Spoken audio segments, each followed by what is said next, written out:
अच्छा 0.2 है खुश। तो ये 0.2 और ये 5/0.5 divided by 1 plus r in bracket 1/r1 plus 1/r2 plus 1/r3। Answer बताना कितना है? जीरो। अच्छा ये ऊपर वाला जीरो आ गया था क्या? हाँ सर। जान दो फिर तो कोई बात ही नहीं तो तुम लोगों को कैलकुलेशन बहुत सारा करना पड़ता है, ठीक है सर। हाँ ये 1 प्लस वाला के फॉर्मूला लगाया मैंने, तो 5 प्लस वो ब्रैकेट वाला लिखा है। हाँ तो गलत लिखा है फिर। इसके लिए एक डायरेक्ट फॉर्म मैंने सिखाया था, डिराइव करने के बाद वहीं आता है। दूसरा मेथड ये था कि आप पहले से इधर से E इक्विवेलेंट निकालें, R इक्विवेलेंट निकालें, टोटल सर्किट कुछ ऐसा दिखेगा, ये 5 ओम दिखेगा, यहाँ पे E इक्विवेलेंट और यहाँ पे R इक्विवेलेंट और ये करंट I दिखेगा, ठीक है। सो ऐसे करते तब भी आता, बट वो बहुत ही बड़ा कैलकुलेशंस होता है, इसके लिए वो नहीं करने दिया, ठीक है। ठीक है सर। अरे बोलो सही से बोलो, कितना नंबर का पॉइंट था? 7 था कि 8 था वो लास्ट पॉइंट?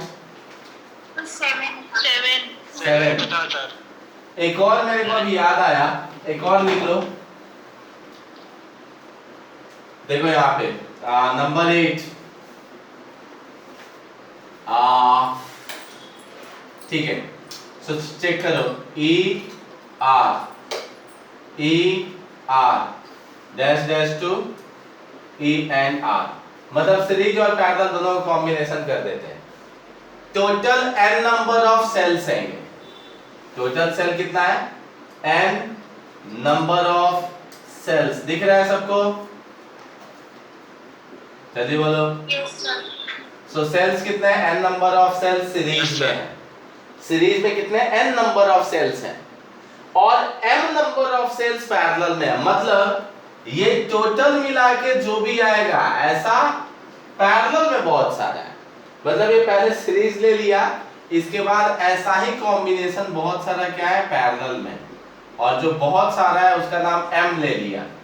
तो n नंबर ऑफ रिपीटेशन से n नंबर ऑफ सेल्स है जो कि सीरीज में कनेक्टेड है, एंड पूरा कितने रोज ऐसे हैं तो कितने पैरेलल है, तो आंसर है m। तो ये डॉटेड डॉटेड मैं दिखाता हूं, देखो ये डॉटेड डॉटेड दिखाया और नीचे वापस से फिर से कनेक्ट किया जिसमें टोटल रोज है। रोज और कॉलम समझ में आता है क्या सबको? अरे बोलो। देखो इसको बोलते हैं रोज। अब ये बताना थोड़ा सा, कितने रोज हैं और कितने कॉलम्स हैं? 3 रो 3 कॉलम। आप देखो कितने रोज? 4 रो 4 रो 3 कॉलम। पकड़ो, ये रो होता है, चलो सीखते हो, ये रो है और ये कॉलम होता है, ठीक है। सो मैट्रिक्स में सिखाया ना दिवेश सर ने। हाँ जो भी सीखा होगा, मैं बैठते हो बेंच पे तो पता नहीं चलता कितने रो है, काउंट करते हैं टीचर लोग। सो 1 2 3 हॉरिजॉन्टल लाइन पे रोज होता है एंड वर्टिकल लाइन पे क्या होता है? कॉलम। सो जो टोटल नंबर ऑफ रोज है 1 2 3 डैश डैश 2 जो होगा ये m नंबर्स हैं, m नंबर्स हैं, ठीक है। और ये पूरा का पूरा एक्सटर्नल रेजिस्टेंस R से कनेक्टेड है, मतलब n नंबर ऑफ सेल्स हैं जो कि सीरीज में कनेक्टेड है और m नंबर ऑफ वैसे ही सेल्स किसमें? पैरेलल में कनेक्टेड है, ठीक है। तब पूछ देते हैं कि what is the value of current. क्या पूछते हैं? What is the value of current. तो डरना नहीं है, बहुत फालतू सा टॉपिक है, फालतू से इसके फॉर्मूलाज हैं, देख के समझ के लिखते हैं। सबसे पहले ये बताओ कि एक सेल का नेट ईएमएफ कितना, मतलब एक ये सीरीज का नेट ईएमएफ कितना? एनी। किसी को डाउट नहीं है? ई एन नंबर है तो एनी। और क्या पैरेलल में ईएमएफ सेम होता है? Yes sir. तो सिंपल, आई का फॉर्मूला V/R, तो टोटल वोल्टेज कितना? तो N × E अपॉन कितने नंबर ऑफ रेजिस्टेंस सीरीज में है, तो आंसर है n। तो रेजिस्टेंस की वैल्यू कितनी हो जाएगी, nr, आया ना।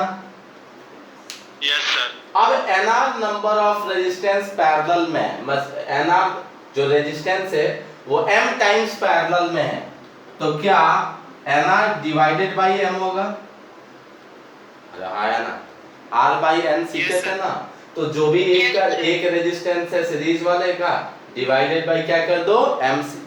अब ये पूरा रेजिस्टेंस इसके साथ क्या है, सीरीज में, तो r प्लस क्या हो गया, nr। कोई डाउट है, अरे बोलो। तो आप क्या जादू चाहिए, हो गया, हो गया सर। nr बाय m नहीं समझ आया।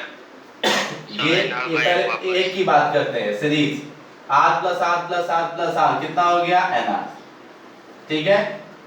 अब nr जो रेजिस्टेंस से पैरेलल है कितनी बार, m बार, तो पैरेलल में डिवाइड करते हैं जितना बार पैरेलल होता है, सही है, समझ आया सर। हाँ वेरी गुड है। सो इसी का दूसरा फॉर्म कैसे लिख सकते हैं, एलसीएम ले लो, तो nme upon mr plus of nr, ये भी एक कॉम्बिनेशन आ गया। अगर एलसीएम ले लेते हैं तो ऐसा लिख सकते हैं। इसी का एक और फॉर्म होता है जो रेयरली पूछते हैं बट कॉम्पिटिटिव में ही पूछ सकते हैं, बोर्ड में नहीं आएगा, बोर्ड में वैसे भी ये सब नहीं आता है। सो इसी को कैसे लिख सकते हैं, चेक करो, आप थोड़ा बताना, a माइनस बी का होल स्क्वायर का फॉर्मूला, अरे बोलो, a square plus B square minus 2ab। अच्छा, a square plus B square का फॉर्मूला लिखना रहा, तो क्या a माइनस बी का होल स्क्वायर प्लस 2ab लिख सकते हैं, यस सर। आया ना।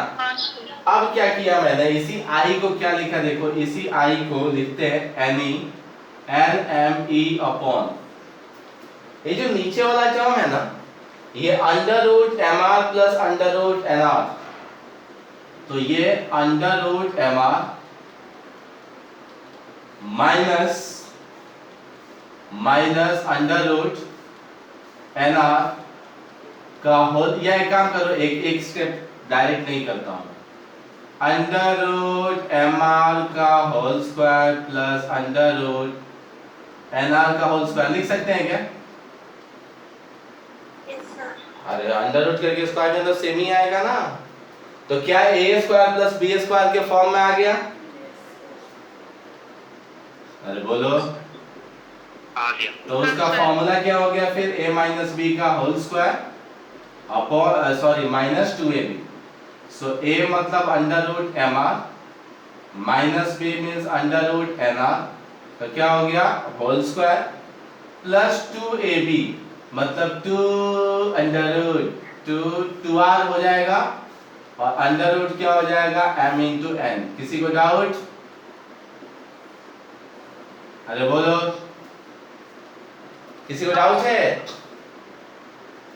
अरे ये फॉर्मूला लगा दिया है, a square plus b square equal to a minus b का होल स्क्वायर प्लस 2ab, समझ आया क्या, हाँ सर।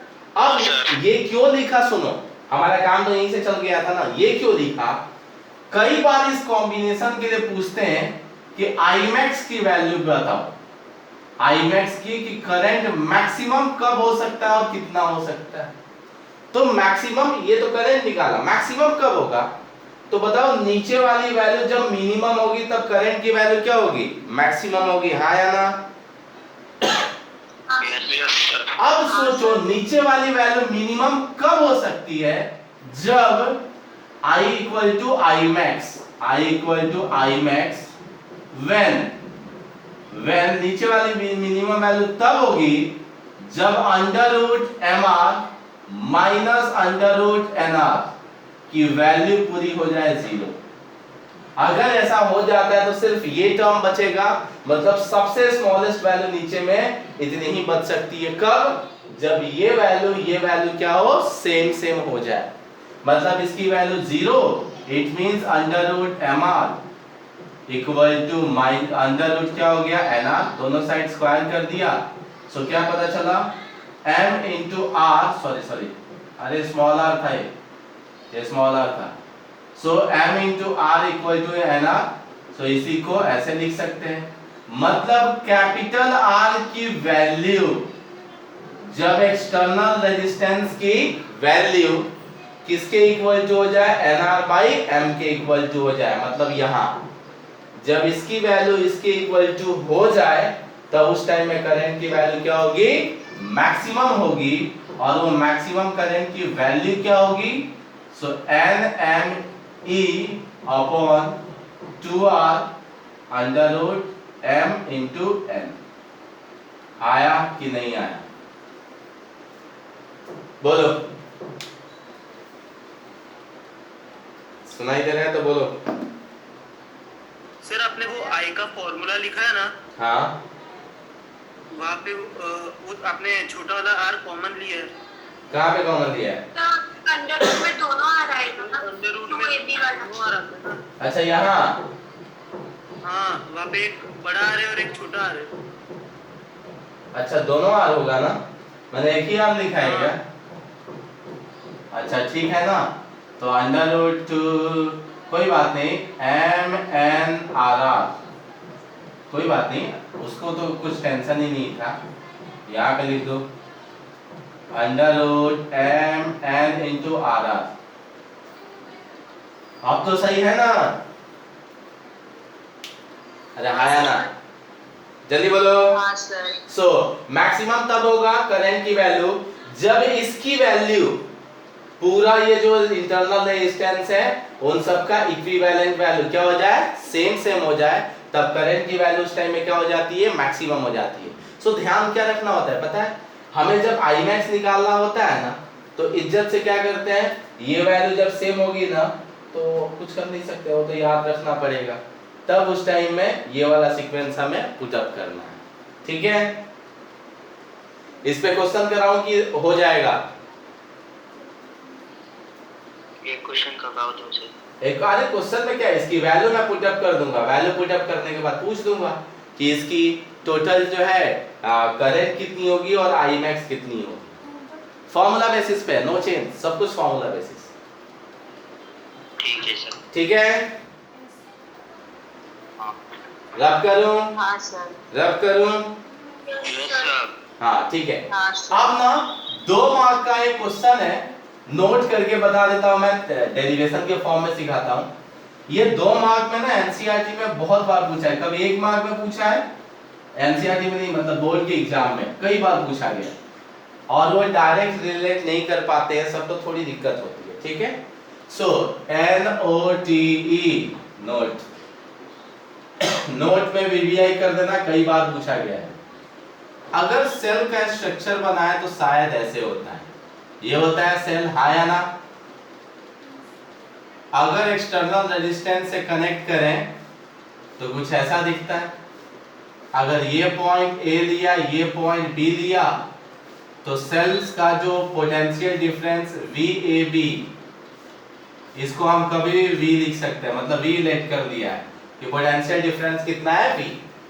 अगर चार्जिंग का केस ना ले, मतलब चार्जिंग का तो एक एक्सेप्शनल केस मैंने लिया था, तो सेल्स यूज होता है, बैटरी यूज होता है करंट फ्लो कराने के लिए।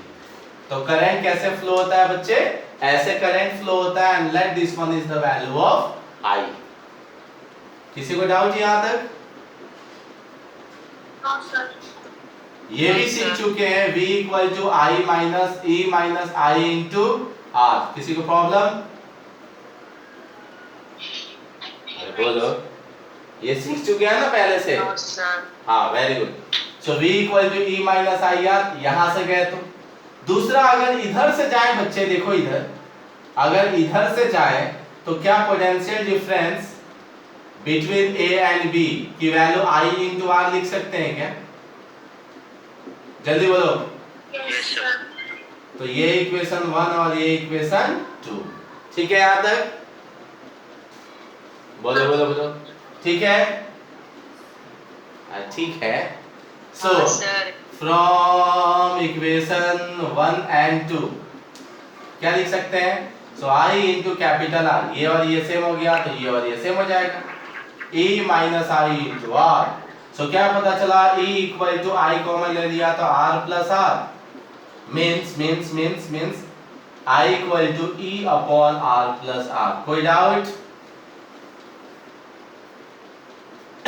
बोलो, सर कोई डाउट नहीं है ना? No sir. हाँ, नाउ अब ये यहाँ पे इस I की वैल्यू इक्वेशन सेकंड में पुट अप कर देते हैं। तो by putting value of I in equation second, in equation second में करें तो v इक्वल टू I की वैल्यू देखो कितना आया, तो E upon R plus R, और यहाँ पे क्या दिखा, तो यहाँ पे दिखा R। सही है क्या? Yes sir. हाँ या ना? मतलब ऐसा लिख सकते हैं कि नहीं लिख सकते? लिख सकते हैं ना? अरे बोलो। हाँ सर। हाँ बिल्कुल। बिल्कुल। अरे कितना समझदार हो गया है तुम। ठीक है, चलो इसी को अगर ये करें तो ये स्मॉल आर भी निकाल सकते हैं बच्चे, यहाँ से स्मॉल आर निकाल सकते हैं क्या? देखो तो आंसर निकाल सकते हैं। स्मॉल आर निकालना होता है ना तो सिंपल ये हाँ सर। क्या हो जाता, बोलो। इसको इधर लेके आते, इसको इधर लेके आते। VR plus R equal to ER upon V, आया ना? तो R equal to ER by V minus of R common ले लिया तो E by V minus 1। So ये कई बार यूज हो जाता है क्वेश्चन के लिए, अगर स्मॉल r की वैल्यू E और V के टर्म में, मतलब स्मॉल r अगर फाइंड आउट करना है, वैसे यहाँ पे भी रख देते तो आंसर वही आता, लेकिन ये स्मॉल r का अगर डायरेक्ट फॉर्मूला पूछा जाए तो E by V minus 1 into capital R। मतलब अगर तुमको EMF पता है और वोल्टेज पता है, पोटेंशियल डिफरेंस पता है और एक्सटर्नल रेजिस्टेंस पता है, तो तुम इंटरनल रेजिस्टेंस की वैल्यू फाइंड आउट कर सकते हो। ठीक है? Yes sir. पक्का? हाँ सर। Yes sir. हाँ चलो सर। अब थोड़ा बात करते हैं, थोड़ा ध्यान से सुनना। क्या E, ये E वाला E जो वैल्यू है, क्या एक्सटर्नल रेजिस्टेंस पे डिपेंड करता है? क्या EMF इंटरनल रेजिस्टेंस पे डिपेंड करता है? जल्दी बोलो।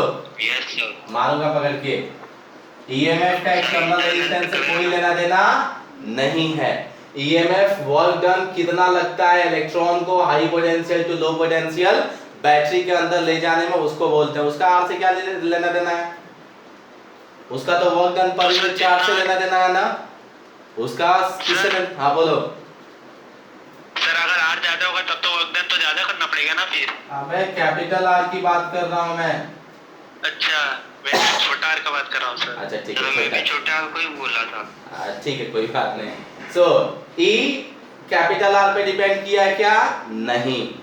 सो E का ग्राफ कैसे जाएगा? Straight line. मतलब तुम resistance capital R external resistance बढ़ाओ घटाओ, क्या कोई भी फर्क पड़ेगा? आंसर है नहीं। यही ग्राफ पूछते हैं, तो मैं तुमको ग्राफ डायरेक्ट नहीं बता सकता था, इसीलिए उल्टा पुल्टा किया सब। तो एक ग्राफ ये पूछ लेते हैं कि EMF वर्सेस R ग्राफ बनाओ, तो सारे लोग ऊपर नीचे करते रहते हैं, आंसर है स्ट्रेट लाइन जाएगा। ठीक है, दूसरा ग्राफ पूछ लेते हैं V वर्सेस R। क्या potential difference between two terminal R पे डिपेंड किया? हाँ सर। हाँ सर। पक्का? हाँ सर। आंसर है हाँ। क्वेश्चन है कैसे, कैसे डिपेंड किया? डायरेक्टली। तो ग्राफ कैसे जाएगा?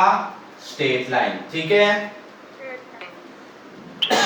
अब तीसरा सबसे इंपॉर्टेंट है, तीसरा सबसे ज्यादा पूछा गया है और सबसे ज्यादा पूछा जाता है। V वर्सेस I का ग्राफ बताओ कैसे होगा? V वर्सेस I का ग्राफ कैसे होगा बताओ, देख के थोड़ा बताओ तो। V वर्सेस I का ग्राफ सेकंड वाले ग्राफ। हाँ तो देखो, क्या इसमें V और I है इस इक्वेशन में? देखो तो आंसर है नहीं, यहाँ पे I नहीं है। क्या यहाँ पे I है? आंसर है नहीं, तो इस इक्वेशन को भी साइड कर दो। यहाँ पे I है तो V नहीं है, तो V और I का ग्राफ ये वाला मत करते ना, ठीक है? सेल्स उसमें स्मॉल रेजिस्टेंस भी है, तो कैसे करेंगे ध्यान से देखना। अगर इस इक्वेशन को देखते हैं तो उसमें V भी है, I भी है, सब है, ठीक है? तो कैसे करेंगे चेक करो। इनिशियली जब I की वैल्यू 0 है इनिशियली जब यहाँ से स्टार्ट करोगे तो i की वैल्यू क्या रखोगे बच्चे 0, तो इसी में i की वैल्यू 0 रख दो। सो व्हेन, इस ग्राफ को के लिए कर रहा हूं मैं, यहाँ लिख रहा हूं व्हेन i इक्वल टू 0, तो क्या v इक्वल टू e है? हाँ या ना? देखो कल भी तो सिखाया था EMF पोटेंशियल डिफरेंस तब बन सकता है जब i की वैल्यू क्या हो 0।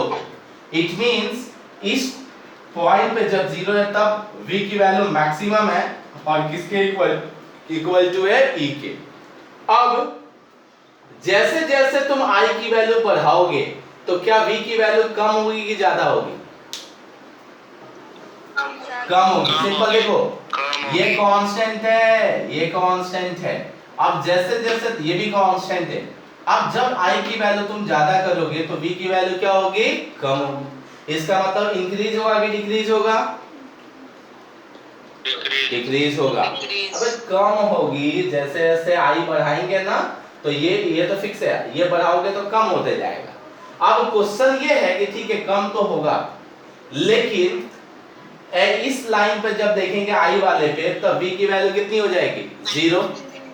तो चेक कर लो कि उस टाइम में कहां पे आके उसकी वैल्यू 0 होगी। तो v इक्वल टू जब 0 होगी तब चेक कर लो i की वैल्यू क्या रही होगी। तो v की वैल्यू 0 यहां कर दिया तो e minus I R equal to क्या हो गया? 0। यस और नो बच्चे? अरे इस एक्सिस पे v की वैल्यू 0 हो जाएगी, हम i की वैल्यू ढूंढनी है। तो अब इस एक्सिस पे i की वैल्यू 0 कर दिया तो v की वैल्यू निकल गया था। अब इस एक्सिस पे v की वैल्यू 0 कर देते तो i निकल जाएगा। तो i की वैल्यू क्या हो गया? तो आंसर है e बाई r। हाँ या ना?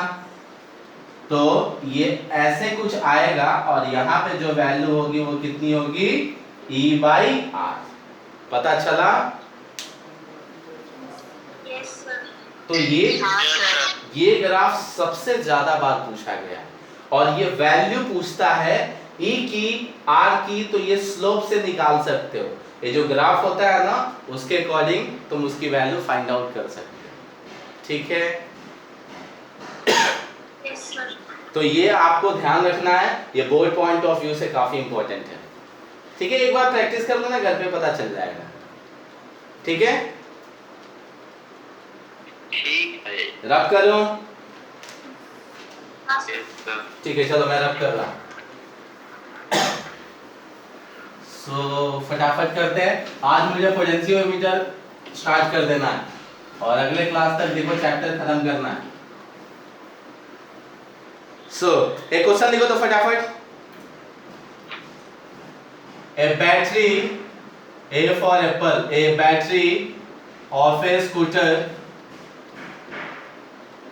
a battery of a scooter has an EMF of 6 volt। मतलब बैटरी का EMF दिया है 6 volt। If the internal resistance of the battery, if the internal resistance of the battery, internal resistance of the battery is 0.2 ohm, is 0.2 ohm, then find the maximum current, then find the maximum current, current नहीं पूछा है, maximum current पूछा है। maximum current can be drawn from the battery, try करोगे? मैं करूं? बोलो। कर रहे हैं सर। ट्राई करें। एक लाइन का आंसर है, फटाफट कर दो, तब तक मैं हिंदी डाल देता हूं।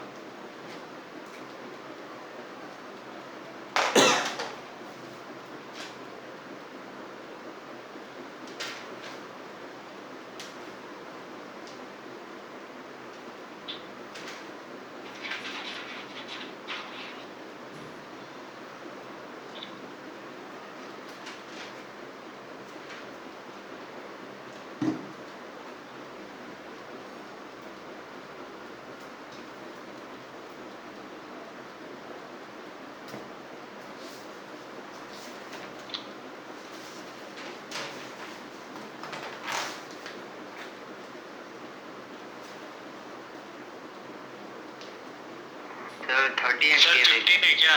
हाँ 30 30 है। आज सिंपल ना, आ गया आई सर। का फॉर्मूला क्या था, E by R plus R। अब कॉमन सेंस है, आई की वैल्यू मैक्सिमम कब होगी, इसमें और इसमें तुम कुछ कर नहीं सकते हो, जब R टेंड्स टू क्या होगी 0। I will be I max कब, जब R टेंड्स टू क्या हो जाएगा, मतलब बहुत ही छोटा 0, तब आई की वैल्यू क्या हो जाएगी मैक्सिमम, उसकी वैल्यू क्या हो जाएगी E by R।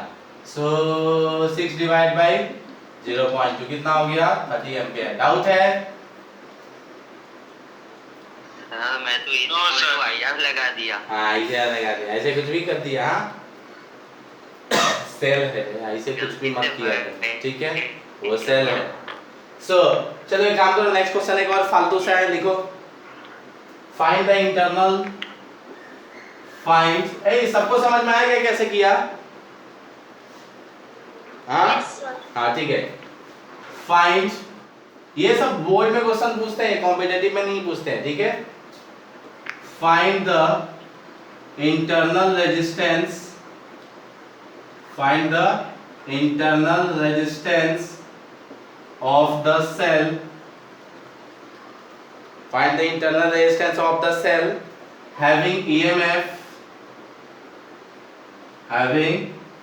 EMF of 2 volt, of 2 volt, full stop।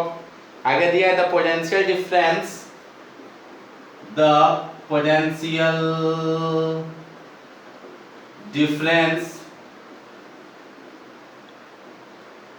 across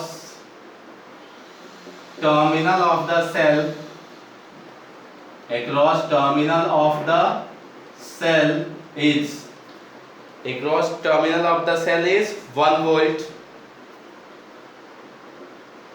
and a resistance of 10 ohm, and a resistance of 10 ohm is connected across it। Answer बताओ फटाफट। 10 सही है सर 10 है क्या? हाँ सही है। सिंपल से इंटरनल रेजिस्टेंस याद पूछा है ना, याद करो, अभी कराया था E by V minus 1 into R, ऐसा ही था ना। अगर भूल जाना तो वैसे भी कर सकते हो जो पहले वाला था sequence. So E by V minus 1 into R, R की वैल्यू आ जाएगी 10 ओम। कोई डाउट है? जल्दी जल्दी बोलो। No sir. पक्का कोई डाउट नहीं है? हाँ बोलो जल्दी। No sir. बड़ा सा हेडिंग दो, पोटेंशियोमीटर। अब तक नाम सुनते आ रहे थे कि इस E को मेजर करने के लिए एक डिवाइस यूज होता है जिसको बोलते हैं पोटेंशियोमीटर। अब सुनो, 95% नहीं, ज्यादा हो गया, 90% केसेस में क्या होते हैं, थर्ड चैप्टर से जो क्वेश्चन आता है उसमें एक मीटर ब्रिज या व्हिटस्टोन ब्रिज के एक क्वेश्चन होते हैं और एक पोटेंशियोमीटर का क्वेश्चन होता है। लेकिन किस्मत खराब हुई ना, बहुत खराब हुई, तो 10% केसेस में ना एक दोनों में से क्वेश्चन 100% रहेगा, चाहे पोटेंशियोमीटर का है, डेरिवेशन की बात कर रहा हूँ, या तो पोटेंशियोमीटर और नहीं तो व्हिटस्टोन या मीटर ब्रिज, दोनों में से एक क्वेश्चन रहता ही रहता है, ठीक है। तो इसीलिए इस टॉपिक को आप बिल्कुल हल्के में नहीं लेंगे, स्कूल के एग्जाम हो या कोई भी एग्जाम हो, पूछेंगे ही पूछेंगे पोटेंशियोमीटर, ये बहुत ज्यादा इंपॉर्टेंट है। सो चलो फिर इंपॉर्टेंट है तो लिखते हैं, क्या लिख दिए, पोटेंशियोमीटर, सही है। सो पोटेंशियोमीटर का ये डेफिनेशंस वगैरह बोलो, लिखोगे कि लिखो यहाँ पे तो लिखोगे, जल्दी बोलो। बोल दो सर। बोलो। तो ठीक है, लिखो, it is a device, it is a device which is used to measure EMF of the cell without drawing DRAWING without drawing current from it, मतलब बिना उससे करंट लिए बिना उससे करंट लिए किससे? तो सोर्स से। सोर्स या ईट के जगह फ्रॉम सोर्स लिख दो, फ्रॉम सोर्स।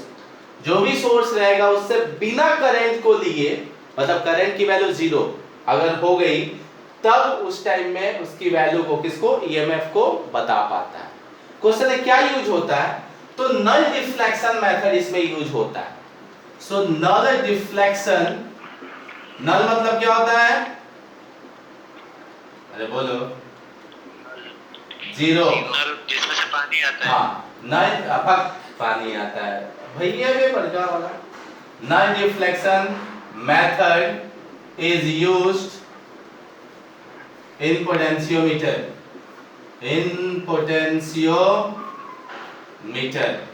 अच्छा ये बताओ वोल्टमीटर देखो ना सब लैब में? वोल्टमीटर सब देखो, वोल्टमीटर नहीं। हाँ सर। अबे देखे हो गया, ऐसे मत करो। ये कुछ ऐसा होता है, बस नाम सुनता हूँ मैं, बताओ। अरे ऐसा होता है, रुको देखो, इधर डंडी रहता है और इधर डिविजन्स होते हैं, ये 0 1 2 3 ऐसा होता है, ठीक है? सो ये जैसे जैसे ये ऐसे जाता है। हाँ बोलो बोलो बोलो। कुछ नहीं सर, जानता हूँ। हाँ, एक डिवाइस है, छोटू सा होता है, इतू सा। तो जैसे जैसे यहाँ पे अगर वोल्टेज है, ये वोल्टमीटर है, तो जैसे जैसे वोल्टेज बढ़ेगा ना, हाँ जैसे जैसे बढ़ेगा, ये बढ़ेगा, उसके हिसाब से वोल्टेज की वैल्यू पता चलती है। तो इसको बोलते हैं डिफ्लेक्शन मेथड। मतलब जितना डिफ्लेक्शन हुआ उसके अकॉर्डिंग तुमको किसकी वैल्यू पता चलेगी? वोल्टेज की। मतलब वोल्टमीटर किस में जो ये यूज होता है मेथड, उसको डिफ्लेक्शन मेथड बोलते हैं। बट यहाँ पे डिफ्लेक्शन मेथड यूज ही नहीं होता, यहाँ नल डिफ्लेक्शन मेथड। मतलब यहाँ पे डिफ्लेक्शन कितना चाहिए होता है? 0। जब 0 डिफ्लेक्शन होगा तब क्या यूज, तब वहां पे क्या हम फाइंड आउट कर पाएंगे? The value of EMF. पता चला कि नहीं चला? Yes sir. पक्का? हाँ। सो अभी आगे लिखते हैं, लिखते हैं it consists of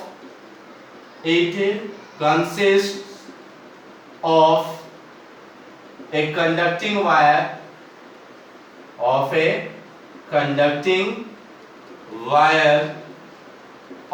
length varying from 2 to 8 metre, मतलब 2 मीटर to 8 मीटर। ये बताओ मीटर ब्रिज का लेंथ कितना था?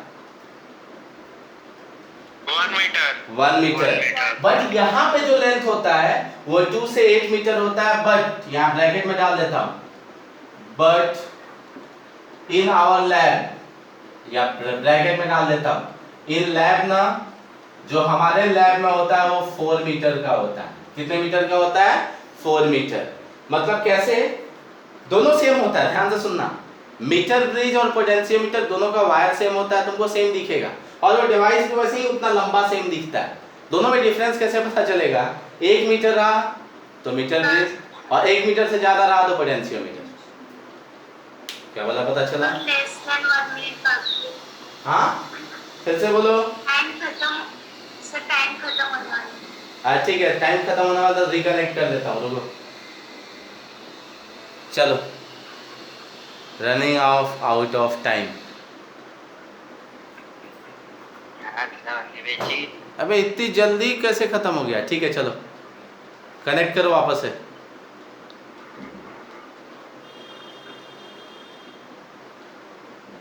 ए गुड्डू भाई,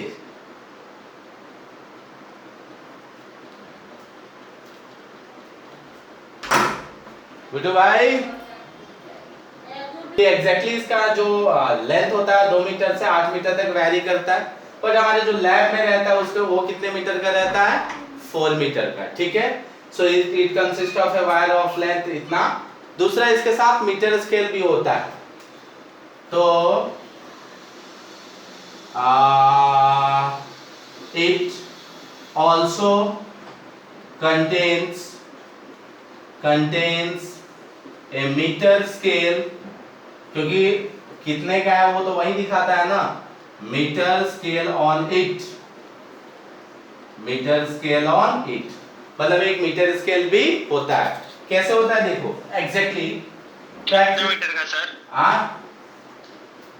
मीटर स्केल मतलब 1 मीटर, यहाँ पे 1 मीटर का स्केल रहता है 0 से लेके 100 सेंटीमीटर तक। और वायर कैसे होता है देखो, वायर ऐसे गया घूम के आया, फिर गया और फिर घूम के आया, मतलब यहाँ से बढ़ते बढ़ते जाता है, फिर यहाँ पे वापस आता है, फिर आता है, ऐसे करके रहता है।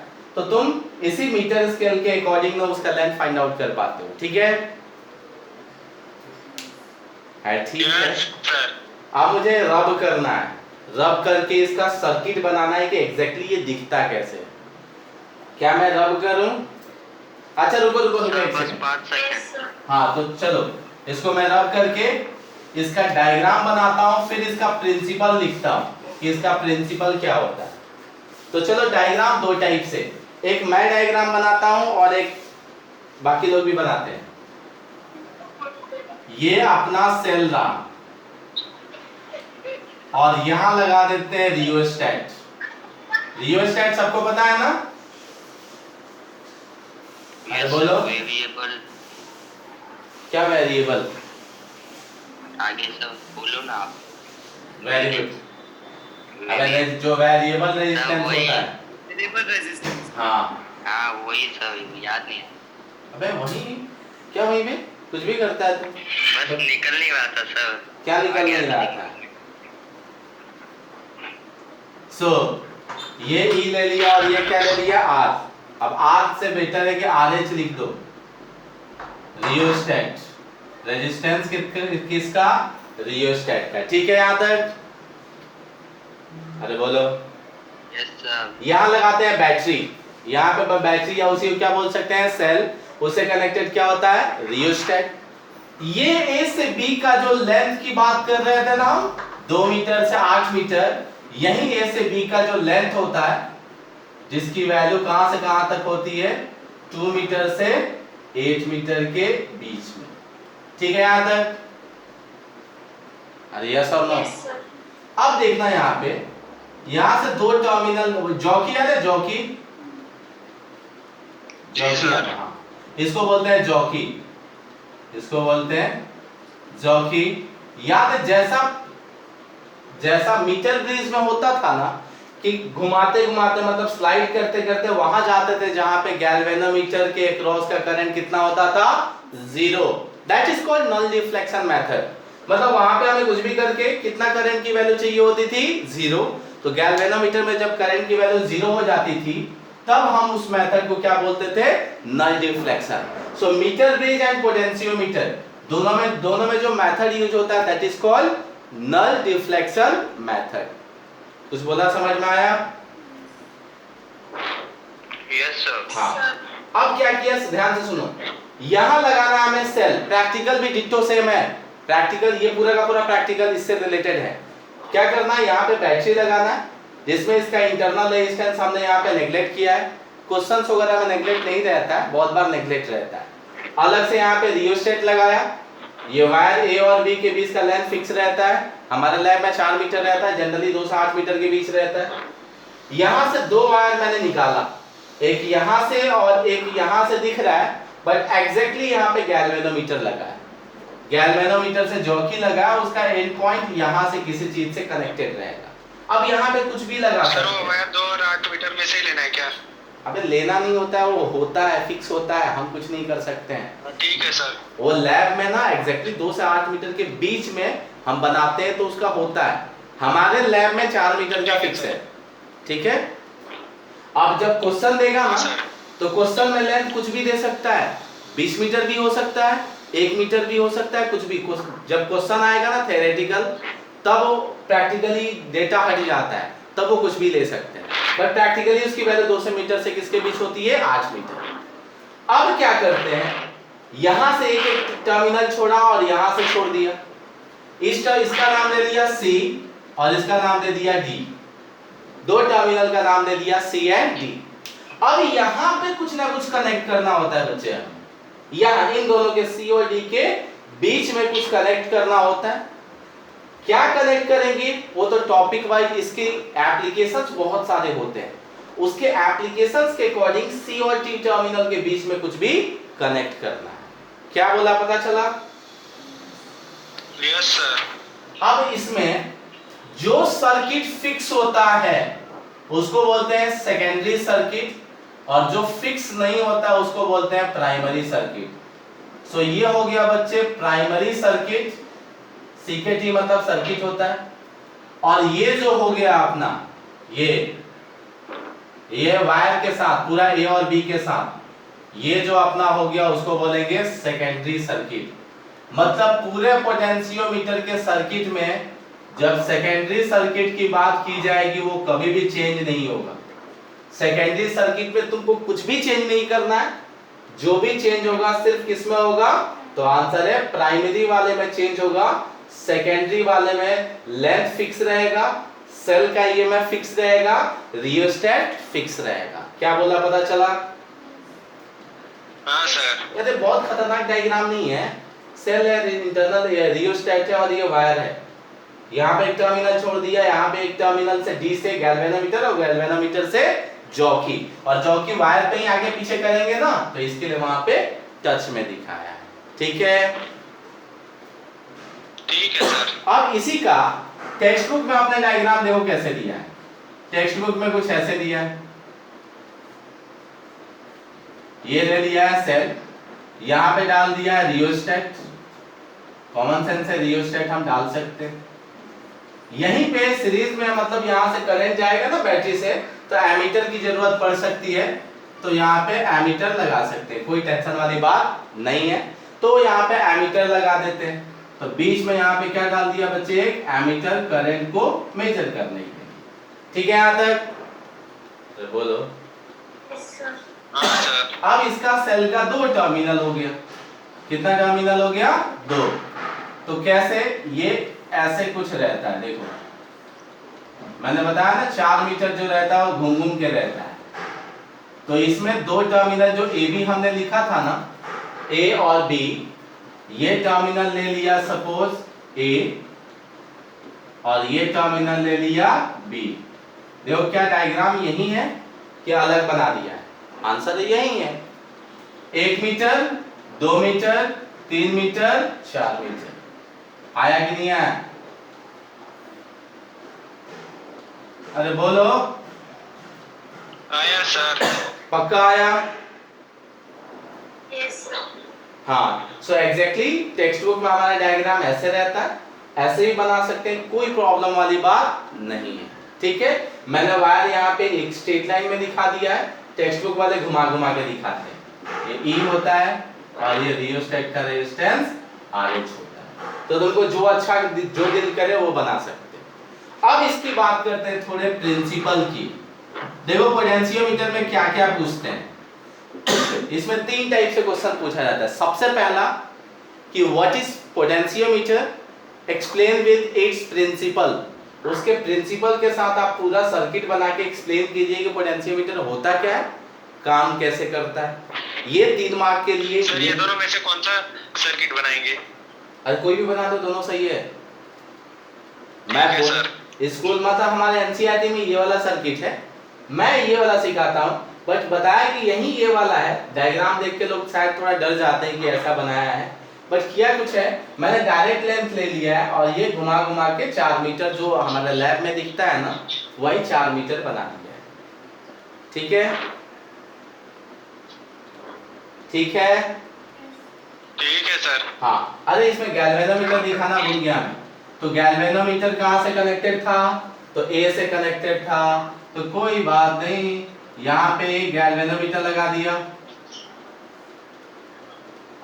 नहीं A से B के बीच में, तो ऐसा कुछ दिखा देना। ये गैल्वेनोमीटर हो गया, यहां से 2 टर्मिनल छोड़ दिया गया है, ठीक है।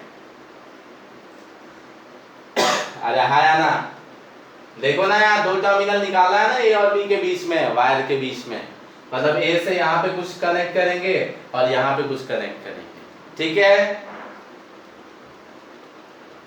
अरे बोलो।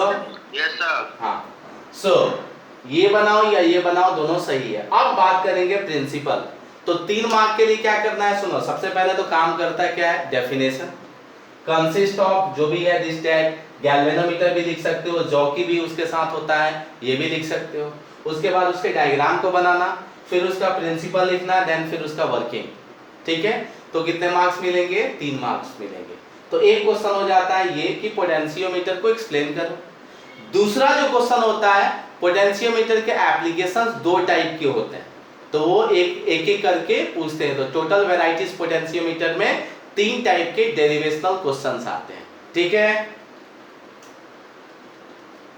अरे बोलो। ठीक है। सो एग्जैक्टली लिखेंगे, there are two principle used in potentiometer. Total 2 principle use किए जाते हैं। क्या क्या होते हैं, देखो। फर्स्ट वन, अगर current across galvanometer is equal to 0 हो गया, अगर means if current across galvanometer is equal to 0, it means that, ध्यान से सुनना, C और D के बीच जो भी कनेक्टेड रहेगा, लेट उसका पोटेंशियल डिफरेंस V है। उसका पोटेंशियल डिफरेंस क्या है बच्चे, V है।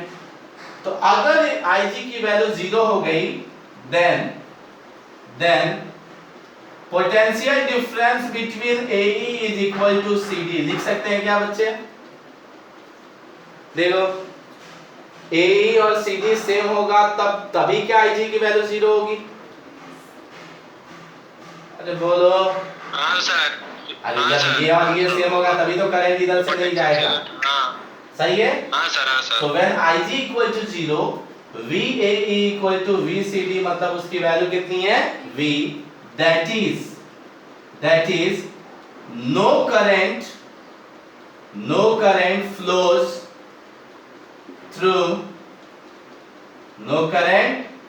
through A to C और C to A, comma E to D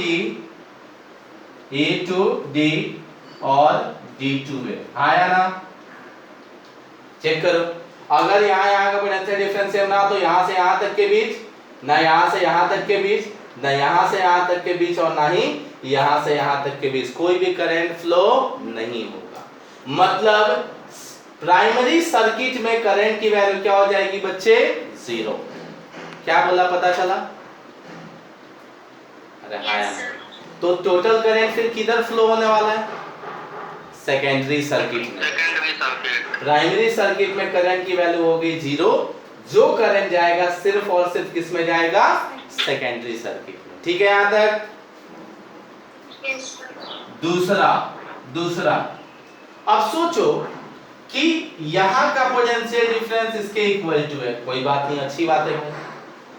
यहां से यहां तक का अगर वायर है तो लेंथ होगा, अगर उसका मटेरियल है तो रेजिस्टिविटी होगा, अगर उसका एरिया ऑफ क्रॉस सेक्शन है तो AB होगा, इसका मतलब रेजिस्टेंस होगा।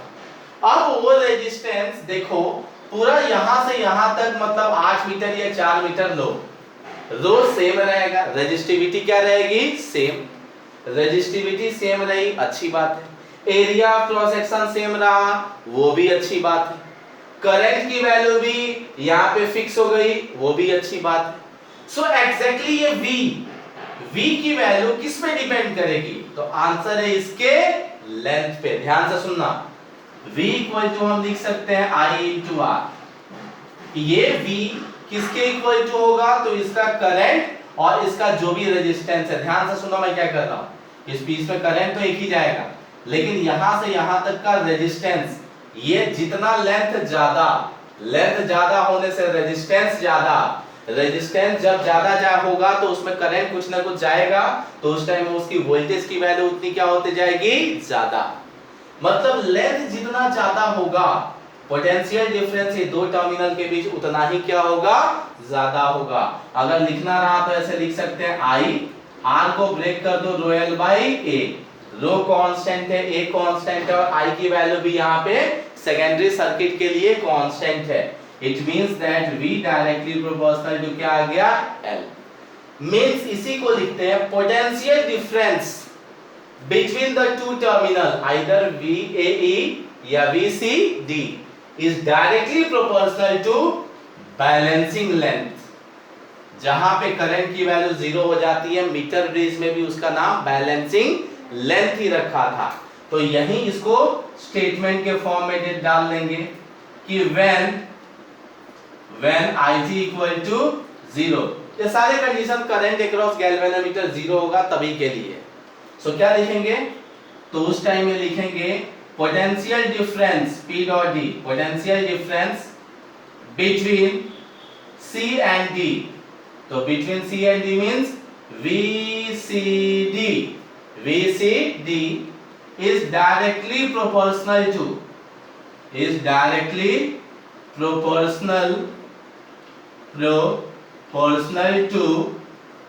balancing length। मतलब देखो सब कांस्टेंट है, जितना लेंथ की वैल्यू बढ़ाते जाओगे इसके बीच का दो टर्मिनल के बीच का पोटेंशियल डिफरेंस उतना क्या होते जाएगा, बढ़ते जाएगा। हाँ या ना, जल्दी बोलो। सिंपल है, दो प्रिंसिपल। अगर Ig 0 हो गया तो पोटेंशियल डिफरेंस दोनों का सेम हो जाएगा। तो यही मेन पॉइंट था। या ऐसा भी बोल सकते हैं कि ना ऊपर से नीचे करंट जाएगा ना नीचे से ऊपर, that is no current flows in secondary in primary circuit, ऐसा भी लिख सकते हैं। ऐसा no current flows in primary circuit, primary circuit में कोई भी करंट फ्लो नहीं होगा। दूसरा, जो potential difference between two terminal है वो डायरेक्टली प्रोपोर्शनल टू क्या रहेगा, बैलेंसिंग लेंथ रहेगा। कोई डाउट है? पक्का कोई डाउट नहीं है? जल्दी बोलो बच्चे, पक्का कोई डाउट नहीं है? हाँ, सो ये पूरा का पूरा हो गया पोटेंशियोमीटर। ये आपका कितने मार्क्स के लिए हो गया, 3 मार्क्स के लिए। ये पूरा का पूरा आपको इतना दिखाएंगे तो आपको 3 मार्क्स मिलने वाला। ठीक है सर? हाँ बोलो। वो डायग्राम में कैसे दिखाएंगे? इसमें हाँ। अबे बग, इसमें ये हो जाएगा V, सही है, और इसका नाम क्या हो जाएगा, ये डायरेक्टली प्रोपोर्शनल टू L। ठीक है? ठीक है सर। अब नेमिंग करना है तो कर दो जो करना है। ये है B है, इसका नाम C दिया, इसका नाम D दिया और इसका नाम E दिया। ठीक है सर? हाँ बोलो। सर ये आपके वाले डायग्राम में जॉकी को आगे पीछे नहीं करना है क्या? अबे क्यों नहीं करना है, ये आगे पीछे होगा नहीं क्या? ऐसे मैंने पूरा स्ट्रेट वायर ले लिया, आगे पीछे तो करना ही पड़ेगा ना। तो बैलेंसिंग लाइन चेंज होगा बट मुझे तो एक जगह दिखाना पड़ेगा ना कि टच है। अब मैं थोड़ी फ्लेक्सिबल दिखा सकता हूँ कि चेंज हो रहा है। हाँ सर समझ रहा हूँ। मिटाऊं?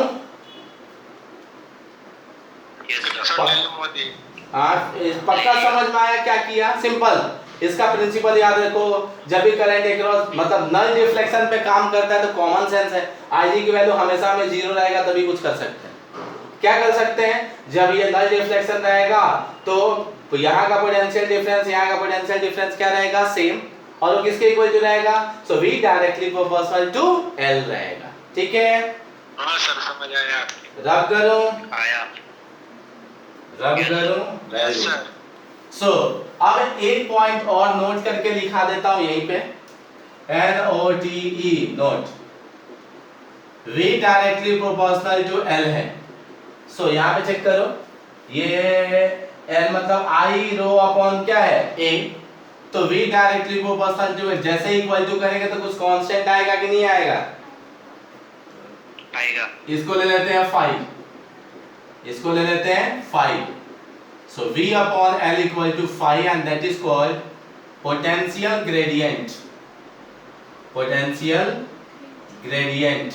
याद करो वेलोसिटी ग्रेडियंट या इससे पहले क्या था वेलोसिटी ग्रेडियंट याद है टर्म विस्कोसिटी में आया था याद आ रहा है यस सर क्या था वहां पे वेलोसिटी पर यूनिट लेंथ याद आ रहा है यस सर कोई भी ग्रेडियंट जब डिफाइन होता है तो डिवाइडेड बाय क्या होता है इट्स लेंथ तो चेक करो यहाँ पे भी टेम्परेचर ग्रेडियंट भी होता है ना हाँ टेम्परेचर ग्रेडियंट भी था टेम्परेचर पर यूनिट लेंथ तो यहाँ पे भी potential difference definition potential difference per unit length is called potential gradient बहुत सारे लोग k से डिनोट करते हैं लेकिन तुम phi से डिनोट करना it's SI unit is volt पर मीटर पोटेंशियल का वोल्ट और लेंथ का क्या हो जाएगा मीटर और ये कांस्टेंट क्वांटिटी है न्यूमेरिकल के लिए यहाँ पे फिक्स करो ये phi की वैल्यू कांस्टेंट क्वांटिटी है मतलब पूरे पोटेंशियोमीटर में L चेंज होगा L के अकॉर्डिंग V चेंज होगा बट phi की वैल्यू चेंज नहीं होगी नहीं होगा ठीक है ठीक है हाँ अब चलो इसके एप्लीकेशन पे आते हैं तो जनरली ना इसके बहुत सारे एप्लीकेशंस होते हैं बट हमारे बुक में अकॉर्डिंग टू 12th सिलेबस सिर्फ 2 एप्लीकेशन हमारे यहाँ हैं तो एक क्वेश्चन ये हो गया और 2 क्वेश्चन वो टोटल मिला के 3 क्वेश्चन सो मैं रब कर रहा हूँ हेडिंग दो एप्लीकेशन ऑफ पोटेंशियोमीटर पूरा वीवीआई टॉपिक है ये सब और टाइम होगा तो मुझे बताना मेरे पास घड़ी नहीं है अभी 6 मिनट बाकी 6 मिनट हो जाए सर हैं सिर्फ 6 मिनट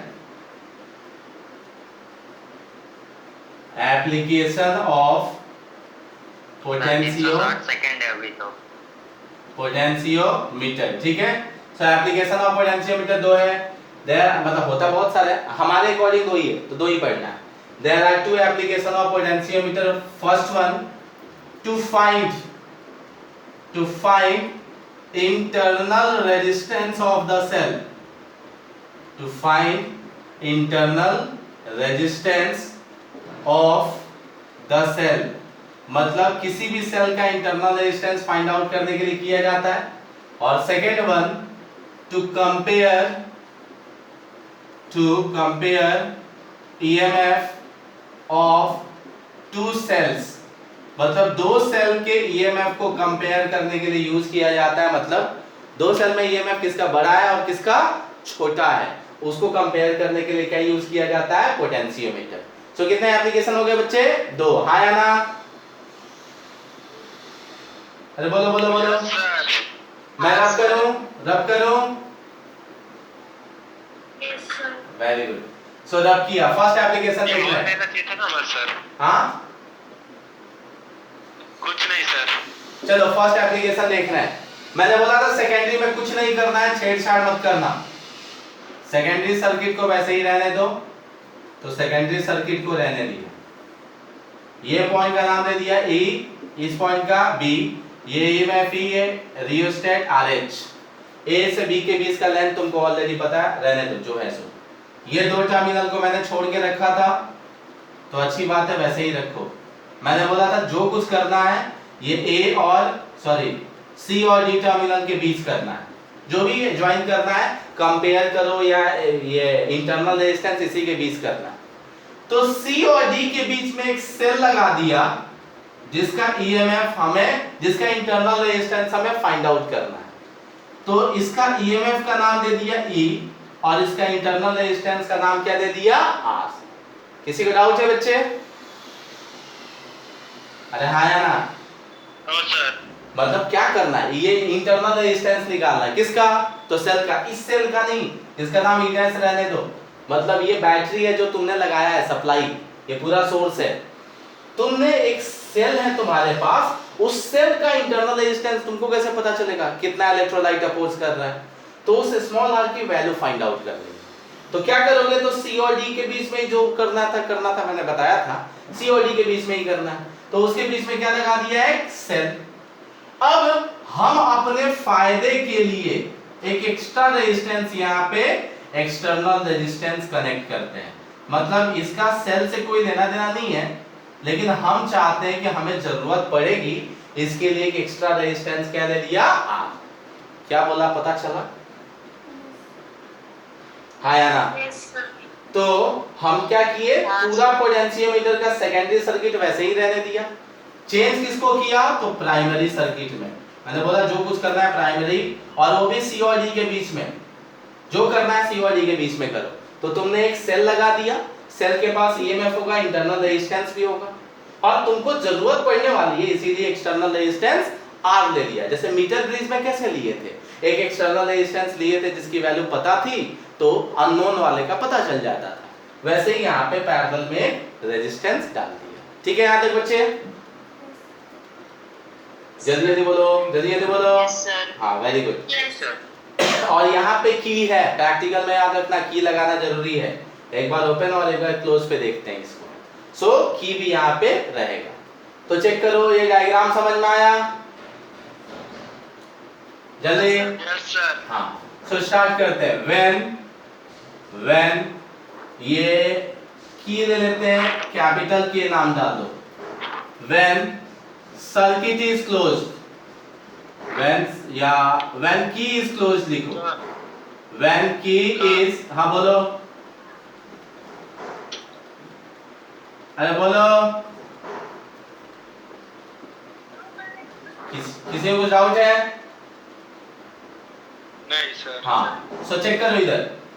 जब सर्किट ये की क्लोज्ड है और Ig की वैल्यू क्या है, 0। सिंपल, नल डिफ्लेक्शन मेथड कर रहे हैं, मतलब Ig की वैल्यू इसको आगे पीछे करते जाएंगे, तब तक करते जाएंगे जब तक करंट की वैल्यू गैल्वेनोमीटर में कितनी नहीं हो जाए, 0। सो Ig की वैल्यू क्या हो गई, 0। अब देखना, ये सर्किट में क्लोज कर करके दिखाऊंगा, तुम यहाँ पे ओपन ही रख के दिखाना उस टाइम डायग्राम में।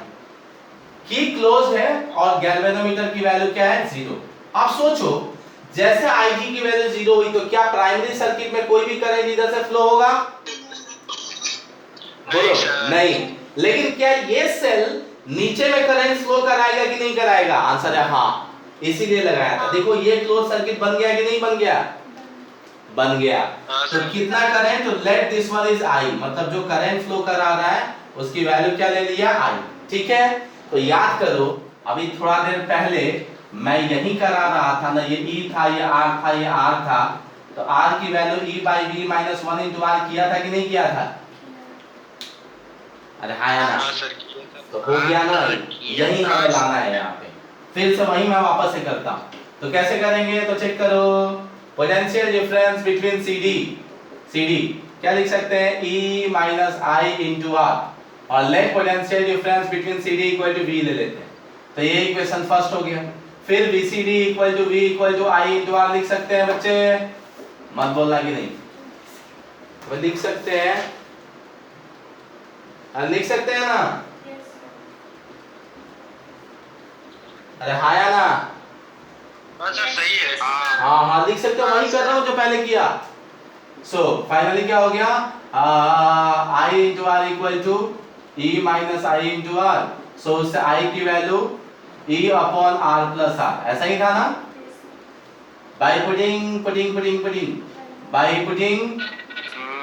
value of I in equation first, तो नहीं in equation second, तो क्या मिल गया बच्चे, V इक्वल टू क्या आया, सो E upon R plus R into R। इसी को आगे पीछे तुम सबको करने आता है, टेंशन नहीं लेना, कर सकते हो। हाँ या ना? अरे बोलो, दिस वन इज इक्वेशन 4। ठीक है यहाँ तक? अरे बोलो। हाँ सर। हाँ, नाउ अब फिर से ये करते हैं। ठीक है, आप प्रिंसिपल पोटेंशियोमीटर वाला थोड़ा यूज कर लें। तो पोटेंशियोमीटर का प्रिंसिपल क्या बोलता है, तो कुछ ना कुछ तो बोलता ही होगा, देखते हैं। when सुनो इधर ध्यान से, when key is connected and Ig equal to 0. When key connected है और Ig की वैल्यू क्या है 0 है। या एक काम करो, key is open and Ig की वैल्यू 0, तो चेक करो यहाँ पे की ओपन है तो बच्चे क्या सेकेंडरी से तो ऑलरेडी प्राइमरी में करंट नहीं आ रहा है, क्या प्राइमरी में इस सेल के कौन से करंट जाएगा क्या? नहीं नहीं सर। आंसर है नहीं, प्राइमरी में भी इस सेल के कौन से नहीं जाएगा। क्यों नहीं जाएगा? क्योंकि करंट की वैल्यू कितनी है 0। यस और नो? अरे बोलो जल्दी। तो potential difference C to D, जो potential difference C to D है उसकी वैल्यू किसके इक्वल टू हो जाएगी? बोलो जल्दी। C से D के बीच का पोटेंशियल डिफरेंस, तो आंसर है E के इक्वल टू हो जाएगा। सोच कैसे रहे हो, जब यहाँ पे करंट की वैल्यू 0 है तो इसकी वैल्यू क्या आ जाएगी 0। अरे करंट जब 0 हो जाता है तो V की वैल्यू E के इक्वल टू हो जाती है। यस और नो? हाँ सर समझ गया। तब यहाँ से यहाँ तक का पोटेंशियल डिफरेंस की वैल्यू क्या हो गई E। क्या वही डायरेक्टली प्रोपोर्शनल टू L होगा?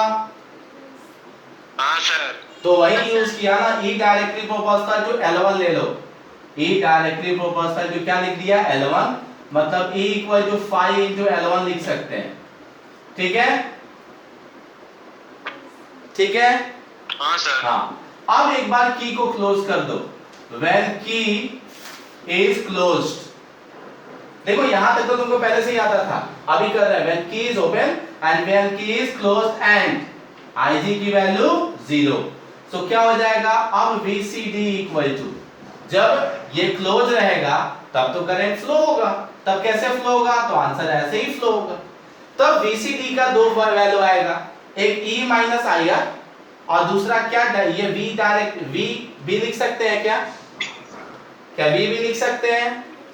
हाँ सर। क्यों कर रहा है? देखो यहाँ E और V की वैल्यू रिप्लेस करनी है। जब तुम प्रैक्टिकली R की वैल्यू निकालने जाओगे ना तुमको E की वैल्यू पता होगी ना V की वैल्यू पता होगी, मतलब तुमको E और V की वैल्यू रिप्लेस करना। देखो E की वैल्यू निकाल लिया, अब किसकी वैल्यू चाहिए? V की। तो उस टाइम में VCD जो V रहेगा, मतलब ये पोटेंशियल डिफरेंस, क्या अभी भी L1 रहेगा या लेंथ चेंज हुआ होगा? बैलेंसिंग लेंथ अभी भी सेम रहा होगा कि चेंज हुआ होगा? बोलो। चेंज हुआ होगा। क्यों? क्योंकि भाई पहले से सिर्फ EMF था तो उसको इसका और इसका पोटेंशियल सेम रहा होगा। अब चेक करो, इसके साथ कैपिटल R भी आ गया, अभी स्मॉल r भी आ गया, तो कॉमन सेंस है इसके क्रॉस भी कुछ वोल्टेज होगा, इसके क्रॉस भी वोल्टेज होगा। इसका मतलब कभी भी ये बैलेंसिंग लेंथ सेम नहीं रहेगा। आया कि नहीं आया? हाँ सर। तो उस टाइम में बैलेंसिंग लेंथ दिखा नहीं रहा हूं, लिख रहा हूं कि जब keys closed and Ig equal to अभी भी फिर से 0 है, फिर से 0 किया, तब V डायरेक्टली प्रोपोर्शनल टू क्या हो गया L2, मतलब L2 कुछ कहीं आगे या पीछे रहा होगा, तो ये बैलेंसिंग लेंथ कुछ क्या हो गया L2। दोनों को डिवाइड कर दो, सो फ्रॉम 5 डिवाइडेड बाय 6, सो क्या लिखेंगे बच्चे? सो 5 डिवाइड बाय 6 किया तो E बाय V की वैल्यू क्या L1 बाय L2 हुआ। जल्दी बोलो। हाँ सर। ये V इक्वल टू 5 इंटू क्या हो गया L2, दोनों को डिवाइड किया तो E बाई V की वैल्यू L1 बाई L2, उसी को इक्वेशन 4 में रख दिया तो स्मॉल r की वैल्यू क्या हो गई L1 by L2 minus 1 into R। आया कि नहीं आया? आया कि नहीं आया? बस यही था, हो गया 3 मार्क। तुम क्या करोगे प्रैक्टिकल जब करोगे ना, तो एक बार स्विच को ओपन करके, की को ओपन करके एक बार में जो रीडिंग निकालोगे वो L1 की वैल्यू आएगी, और स्विच क्लोज करके जो कर लोगे वो L2 की वैल्यू आएगी, और कैपिटल R तो तुमको पहले से ही पता है ना कितना ओम लगाए हो, तो उससे क्या निकल जाता है internal resistance of the cell. ठीक है सर। हाँ बोलो, जल्दी बोलो। सर सर्किट क्लोज था तो हाँ। IY इक्वल टू 0 कैसे हुआ? सर्किट क्लोज था तो क्या 0 हुआ? सर ये IG इक्वल टू 0। अबे Ig तो पोटेंशियल, सर्किट जब क्लोज होगा तो इन दोनों का मिला के सिस्टम का कुछ तो पोटेंशियल होगा, और जब यहाँ का पोटेंशियल यहाँ का सेम हो जाएगा तब करंट 0 नहीं हो जाएगा। अच्छा हाँ ये दोनों मिला के एक सर्किट होगा और यहाँ पे पैरेलल में जैसे सेम सेम होगा उस टाइम IG की वैल्यू 0 हो जाएगी। ठीक है सर। हाँ सर ये कौन सा कैपेसिटेंस वाले चैप्टर में आपने वो पढ़ाया था क्या, वेन डी ग्राफ? वो फोन करके बात करने का। ठीक है वो अभी टाइम खत्म हो गया है, सो इसके लिए मैथ्स की क्लास कंटिन्यू होगी बायो की।